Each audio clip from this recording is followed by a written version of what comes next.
மனோரமா, அன்புடன், ஆச்சி என அழைக்கப்பட்டவர் இந்திய சினிமாவில் நீண்ட காலம் தனித்துவமாக பிரகாசித்த ஒரு மாபெரும் நடிகை.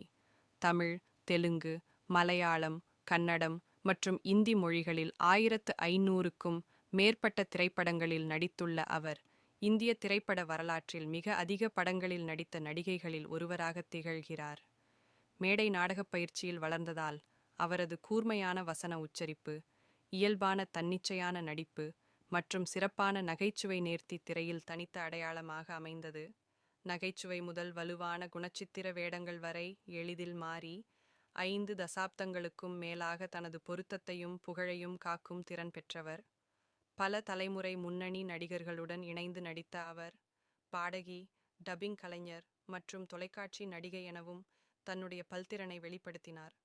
இந்திய சினிமாவிற்கு அவர் செய்த அபார பங்களிப்பை பாராட்டி பத்மஸ்ரீ மற்றும் பத்மபூஷன் விருதுகள் வழங்கப்பட்டு அவர் ஒரு நிலைத்த கலாச்சார சின்னமாக உயர்ந்தார்.